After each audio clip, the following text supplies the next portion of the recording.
오늘 이 이사야 8장 9절 그리고 10절의 말씀은 어제 하나님께서 하셨던 말씀이 있죠. 그것은 이제 이 백성이 6절에 보면은 천천히 흐르는 실로와 물, 하나님의 말씀을 저버리고 르신과 르말리아의 아들을 기뻐하니, 하나님이 아수르 왕을 보낼 텐데 이 아수르 왕이 와서 단순히 너희들의 이 두려움의 대상이었던 아람과 북이스라엘을 제거할 뿐만 아니라 너희들에게도 쳐들어와서 목에 가득한 유브라데 강물이 차흘러감신 같이 8절에 목에까지 미칠 것이다. 목까지 차오를 것이다. 그들의 위협이 너희들의 생명을 목까지 차오르게 위협할 것이다. 이렇게 말씀을 하시죠. 자, 이 말씀을 하시면서 임마누엘이여 그가 펴는 날개가 내 땅에 가득하리라, 미래의 소망을 말씀하시고, 또 동시에 이 임마누엘은 하나님이 우리와 함께 계실 테니 그가 펴는 날개가 내 땅에 가득하리라. 이 모든 환경 가운데서도 하나님이 너희들과 함께 하시며 지켜주실 것이다 라는 약속을 해주십니다. 자, 오늘 말씀 9절은 이제 열방을 향하여 하나님이 선포하십니다. 너희 민족들아 함송을 질러 보아라. 그러나 끝내 패망하리라. 자, 아람, 북이스라엘, 또 강대국 아수르, 심지어는 남쪽에 있는 애굽 제국까지 사방에서 소리를 지르고 날뛰고 덤벼든다고 하더라도 너희들이 아무리 기세등등해도 하나님의 손아귀를 벗어날 수 없다는 겁니다. 하나님의 통치 아래 순종할 뿐입니다. 그래서 너희들이 허리를 동이라 그러죠. 허리를 동이는 건 뭐냐? 여러분, 허리에 군사들이 무기를 찹니다. 칼을 차죠. 창도 차고 단검도 차고 전쟁 준비를 해보아라. 그러나 끝내 패망하리라. 너희 허리에 띠를 띠라. 그러나 끝내 패망하리라. 패망한다는 거예요. 너희는 함께 계획해 보아라. 여러 나라들이 함께 모의를 하고 맞설 계획을 세우고 아무리 그렇게 해봐라. 그러나 끝내 이루지 못하리라. 말을 해보아라. 끝내 시행되지 못하리라. 그러니까 이 남유다 북이스라엘을 둘러싼 사방의 이 공격과 또 이 이스라엘 유다를 뒤엎으려고 하는 수많은 시도들이 있지만 해보라는 겁니다. 해봐라. 시행되지 못하리라. 아무리 몸부림치고 악을 쓰고 득달같이 덤벼들어도 하나님이 붙드시는 그의 백성을 끝내 좌절시키지 못할 것입니다. 이렇게 말씀을 하는 겁니다. 자, 그러면서 11절에 여호와께서 강한 손으로 내게 알려주시며 이 백성의 길로 가지 말 것을 이사야 선지자에게 깨우쳐서 말씀하셨다는 겁니다. 자, 참 중요한 말씀입니다. 하나님의 강한 손길을 우리가 인식하며 살아야 될 줄로 믿습니다. 내 인생을 붙들어주는 분이 하나님이신 거예요. 이걸 확신해야, 야, 요즘에는 이게 뜬다더라, 이게 대세라더라, 저렇게 했다더라, 요런 말에 휩쓸리지 않을 수 있다는 겁니다. 내 중심을 하나님께 메고 그 말씀에 붙들림 받아요 기도하고 줄을 붙들고 가야 흔들리지 않는다는 겁니다.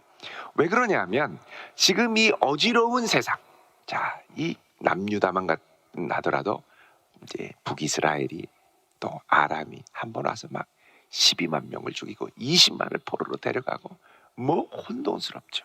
아수르도 막 주변의 나라들을 삽시간에 정복하면서 내려오고, 자, 이러니까 이 국제 정세를 보니 온갖 불안한 마음이 다 드는 겁니다. 시대가 불안하고 환경이 어려워지면 그때 기승을 부리는 게 있습니다. 그게 뭐냐? 음모입니다. 음모론. 자, 오늘 말씀 12절에 이 백성이 반역자가 있다고 말하여도 너희는 그 모든 말을 따라 반역자가 있다고 하지 말아라. 자, 요 말이 이제 원문으로 해석을 하면 너희는 반역자가 있다고 말하여도, 요 말이 모의하는 음모가 있다고 하더라도 그 음모에 가담하지 말라라는 뜻입니다. 음모에 가담하지 말라. 그래서 이 음모, 히브리어로 캐세르라고 하는데 이게 영어 성경에 보면 conspiracy라고 번역이 되어 있습니다. conspiracy 하면 음모죠. 음모론. 여러분 우리나라에 참 음모론이 많습니다. 기승을 부리죠. 우리나라를 음모론 공화국이다 이렇게 얘기합니다. 근데 이 음모론이 우리나라만 있었던 게 아니라 그 옛날 이 유다가 풍전등화의 어려움에 처해 있을 때도 수많은 음모론이 있었습니다. 우리가 생각해 볼 만한 음모론도 여러 가지가 있죠. 예를 들면 아수르를 의지해야 산다. 아니다. 애굽을 의지해야 산다. 애굽을 의지해서 살려면 애굽과 동맹을 한 아람과 북이스라엘이 쳐들어올 때 맞서지 말고 그들과 조약을 맺고 함께 맞서서 이 아수르에게 대항을 해야 된다. 또 어떤 음모론은 이사야가 반역자다. 거기서 나오는 아이 이름이 뭐냐? 마할살렐 하스바스. 노략이 심하고 약탈이 빠르다. 이거 완전히 이 배반자 아니냐?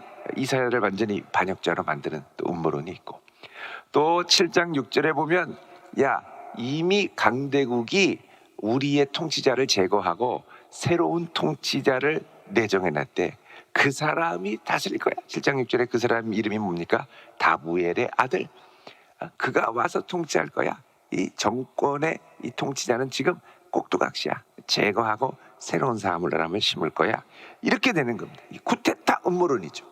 그러니까 이미 우리가 알 수 있는 이 음모론만 하더라도 그 당시에 4가지가 있었습니다.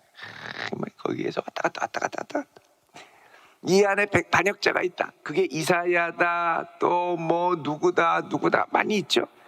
자, 이렇게 수없이 얘기를 해도 너희는 그 말을 따라 반역자가 있다고 하지 말아라. 가담하지 말아라. 여러분 이 음모론은 언제 기승을 부리냐면 시대가 흉흉하고 혼란스러울 때 기승을 부립니다.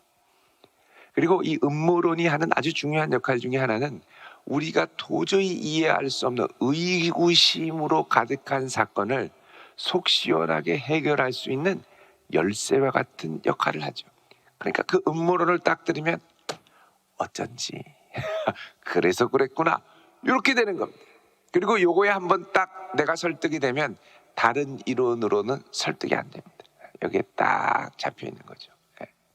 여러분 그 예전에 우리나라에 한동안 베스트셀러가 됐습니다. 중국 사람이죠. 송흥빈이라고. 송흥빈 화폐전쟁이라는 책이 있습니다. 이 화폐전쟁에 보면 양털깎기 이론이라는 게 등장합니다. 양털깎기 이론은 뭐냐? 양을 키웠다가 양 잘 먹이고 살찐 양이 돼가지고 이 양털이 이렇게 수북하게 자라면 그 털을 확 깎아버린다는 거죠. 이게 무슨 말이냐면 돈 있는 국제 자본, 유대 자본이 신흥국들에게 막 돈을 뿌리고 살포하고 기업을 키우고 주가를 올리고 막 이렇게 해서 막 올라간다는 거죠. 그러다가 어느 순간이 되면 양털 깎듯이 확 이제 돈줄을 잡아매서 이제 돈이 씨가 마르게 한다는 거예요. 돈이 씨가 마르면 어렵게 되고 국가가 파산하죠. 그 파산할 때 어떻게 하냐? 알짜 기업, 알짜 부동산을 헐값에 싹 사들여서 돈을 번다. 그 대표적인 이 국제 유대 가문 이 금융 세력 중에 하나가 누구냐? 로스차일드 가문이다. 이게 이제 이 화폐 전쟁에서 나온 대표적인 음모론입니다.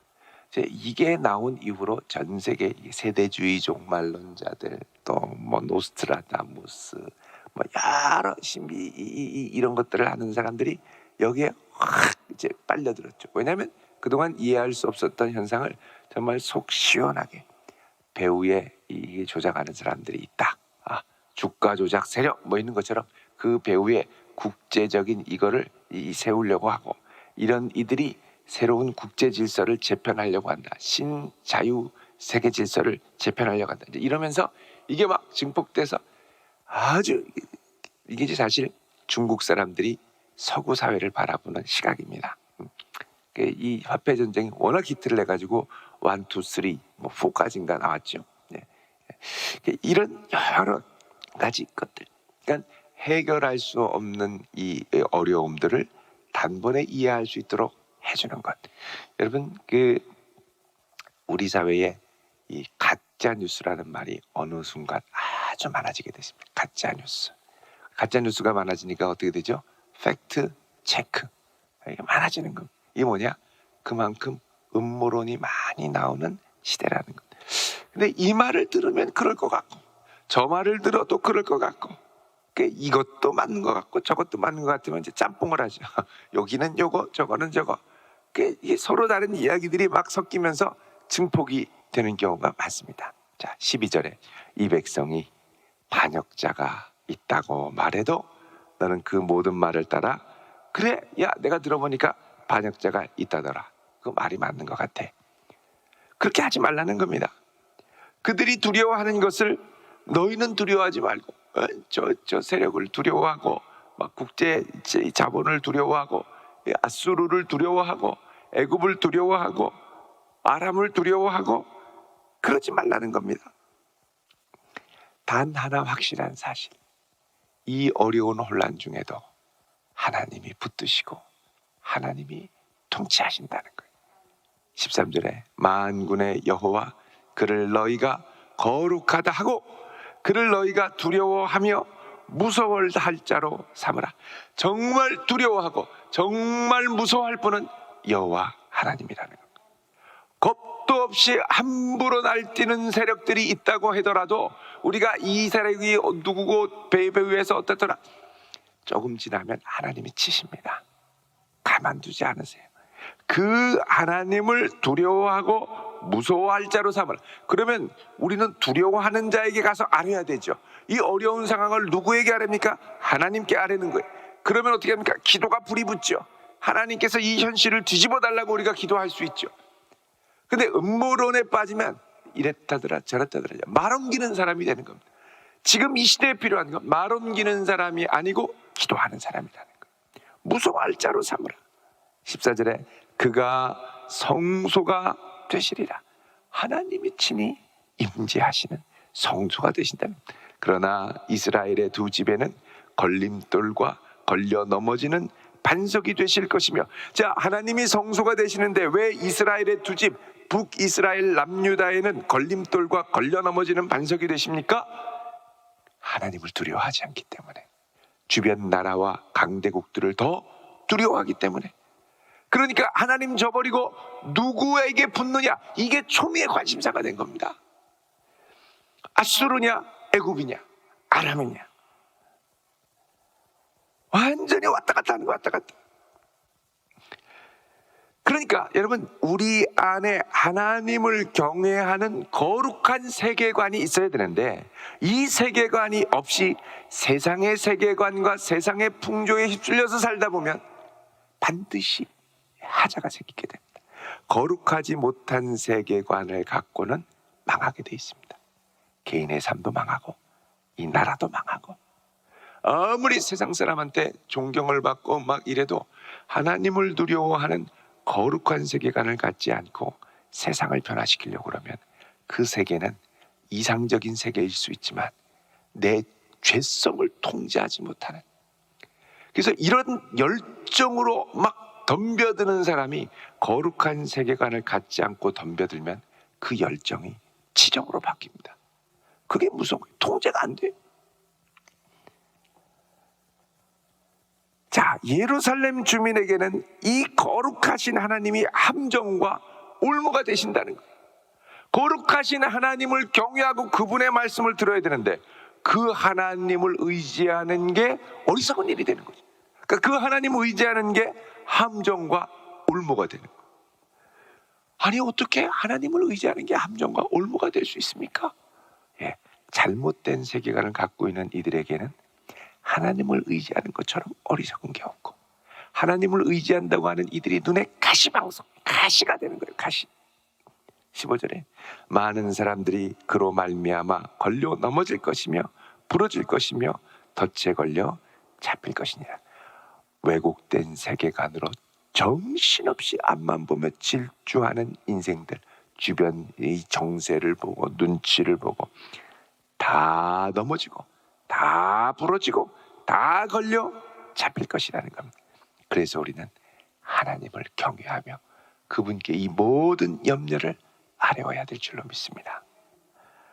16절에 너는 증거의 말씀을 싸매며 율법을 내 제자들 가운데 봉함하라.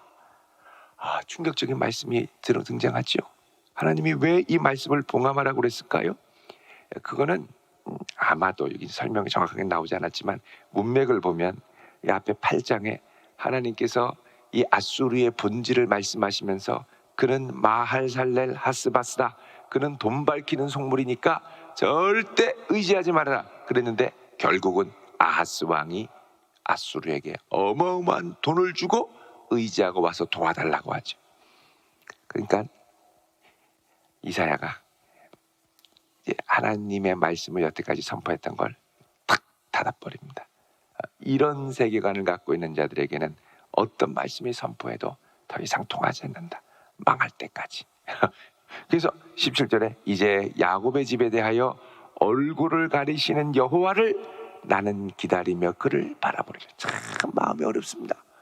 이제 아수르로 인하여 아주 임박한 어려움과 환란이 뻔하거든요. 그러니까 이사야는 어떻게 합니까? 이제 지나갔다. 나는 하나님의 말씀을 했지만 너희들이 정말 보기는 보아도 보지 못하고 듣기는 들어도 깨닫지 못하는구나.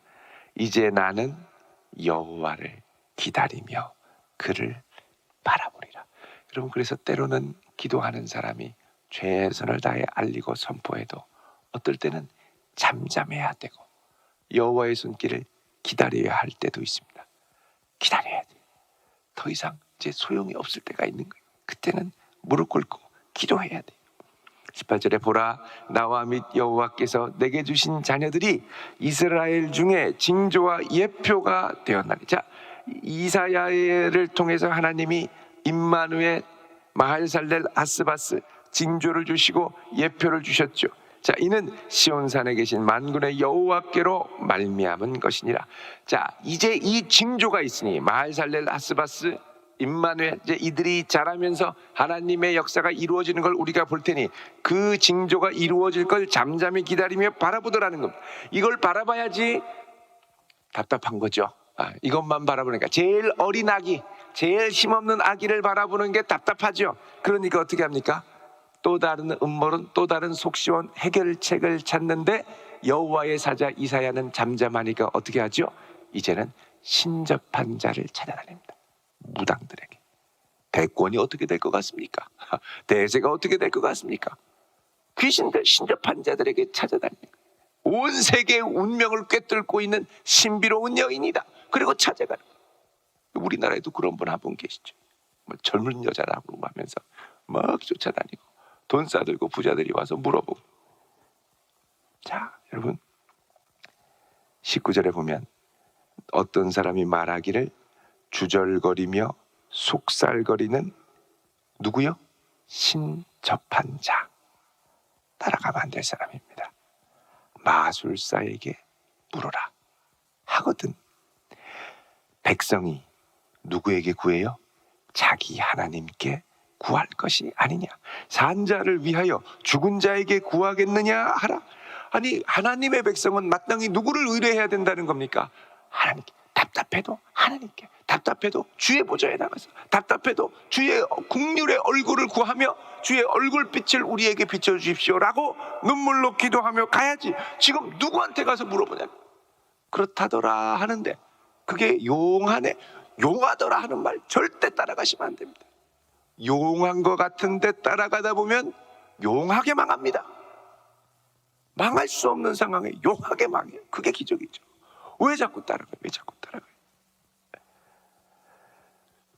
20절에 마땅히 율법과 증거의 말씀을 따를지니 그들이 말하는 바가 이 말씀에 맞지 아니하면 그들이 정녕 아침빛을 보지 못할. 자, 이 말씀 틀릴 겁니다. 그래서 아침빛도 보지 못할 겁니다. 21절, 이 땅으로 헤매며 곤고하며 굶주릴 것이다. 그가 굶주릴 때 격분하며 자기의 왕과 자기 하나님을 저주할 것이고 위를 쳐다보거나 땅을 굽어보아도 환난과 흑암과 고통의 흑암뿐이니 그들이 심한 흑암 가운데로 쫓겨 들어가리라. 자, 잘못된 세계관으로 하나님 말씀을 저버리고 귀신이 하는 말 쫓아가다 보면 결국 도달할 곳은 어디냐? 혼돈과 공허와 흑암과 고통뿐이라는 겁니다. 갈수록 더해가는. 여러분, 하나님의 말씀을 붙들고 기도하는 백성이 있기에 이 땅에 소망이 있는 줄로 믿습니다. 오늘 이 아침도 주여 우리를 긍휼히 여기시고 이 땅을 긍휼히 여기시고 내 인생을 긍휼히 여기사 세상이 하는 풍조, 세상이 기웃거리는 말에 휩쓸리지 말고 나는 오직 주를 바라며 주의 손길을 기다리는 자가 되게 하옵소서. 한 사람 한 사람 거룩한 이사야로 서갈 수 있기를 우리 주님의 이름으로 축원드립니다. 기도하겠습니다. 거룩하신 아버지 하나님, 이 혼란스러운 세상 가운데 저희들이 누구를 바랄 수 있겠습니까?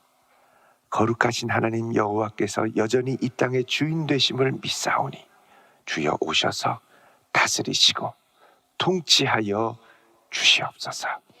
오늘 아침 주 앞에 귀한 마음으로 감사 예물과 11조 예물을 올립니다. 주님 기쁘게 받으시고 걸음걸음 하늘과 땅의 신령한 은혜와 복을 의지하여 살아가는 복된 인생 되게 하옵소서. 예수님의 이름으로 축복하며 기도하옵나이다. 아멘.